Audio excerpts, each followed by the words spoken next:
এরপরে 4 নম্বর প্রশ্নটি হচ্ছে 2x - 3y - 9 = 0 রেখাটি x² + y² - 2x - 4y - c = 0 বৃত্তকে স্পর্শ করে, সি এর মান নির্ণয় করো। অর্থাৎ এটি যদি কি হয়, বৃত্ত হয়, এটি বৃত্তের কেন্দ্র এবং এই বৃত্তটিকে একটি রেখা কি করে, স্পর্শ করে। এই বৃত্তটিকে একটি রেখা কি করে, স্পর্শ করে এবং সেই স্পর্শ রেখার সমীকরণ হচ্ছে 2x - 3y - 9 = 0। 2x - 3y - 9 = 0। যেহেতু এই রেখাটি বৃত্তটিকে স্পর্শ করেছে, সেহেতু এই যে এই বৃত্তের কেন্দ্র থেকে এই স্পর্শ রেখার দূরত্ব, বৃত্তের কেন্দ্র থেকে 2x - 3y - 9 = 0, এই স্পর্শ রেখার দূরত্ব হবে বৃত্তের ব্যাসার্ধের সমান। যেহেতু এই রেখাটি বৃত্তটিকে স্পর্শ করেছে, সেহেতু বৃত্তের কেন্দ্র থেকে এই রেখাটির দূরত্ব হবে বৃত্তের ব্যাসার্ধের সমান। এর জন্য আমরা প্রথমেই বৃত্তটির কেন্দ্র এবং ব্যাসার্ধ নির্ণয় করি। বৃত্তটির সমীকরণ হচ্ছে x² + y² - 2x - 4y - c = 0। আমরা লিখতে পারি x² + y² + 2 - 1x + 2 - 2y, এখানে কি -c, আমরা লিখতে পারি প্লাস মাইনাস সি = কত, 0। তাহলে প্লাস মাইনাস কী হয়, সি হয়। অর্থাৎ এটি বৃত্তের সাধারণ সমীকরণ x² + y² + 2gx + 2fy + c = 0। তাহলে বৃত্তটির কেন্দ্র কি, বৃত্তটির কেন্দ্র হচ্ছে 1,2 এবং ব্যাসার্ধ কত হবে, এবং ব্যাসার্ধ আমরা ব্যাসার্ধ সমান জানি √g² + ab² - c। তাহলে √g এর মান কত, -1, অর্থাৎ -1 তার উপরে কি স্কোয়ার, প্লাস f এর মান কত, -2 তার উপরে স্কোয়ার, মাইনাস সি এর মান হচ্ছে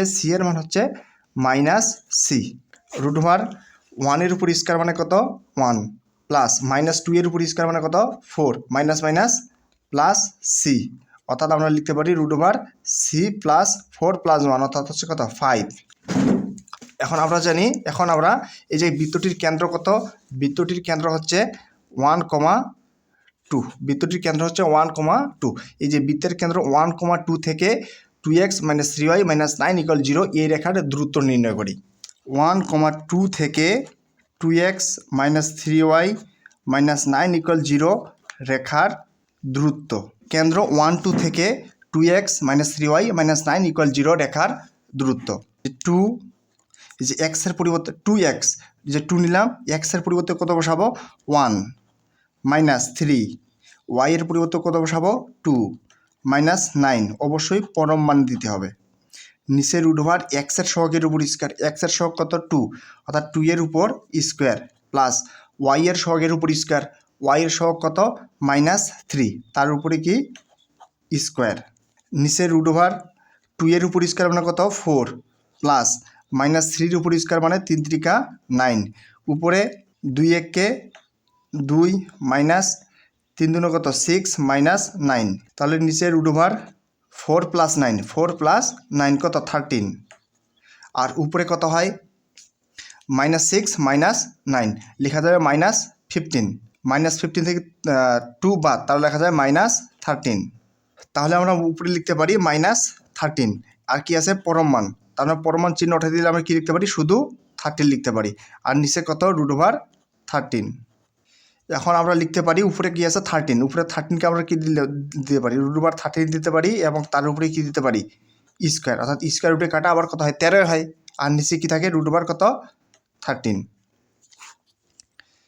এখন তাহলে কি থাকে, নিচে একটা √13 কাটা, উপরে একটা √13 কাটা, তাহলে উপরে কি থাকে, উপরে আরেকটা √13 থাকে।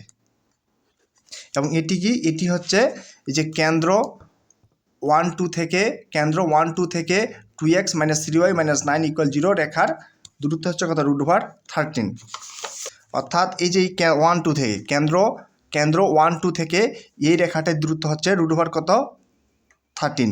এটি অবশ্যই কার সমান হবে? বৃত্তটির ব্যাসার্ধের সমান প্রশ্ন মতে। আর বৃত্তটির ব্যাসার্ধ কত?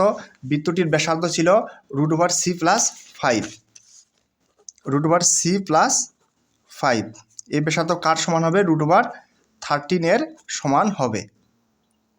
এই যে 1,2 থেকে এই রেখার দূরত্ব হচ্ছে √13, যেটি কি বৃত্তের ব্যাসার্ধ √c+5 এর কি সমান।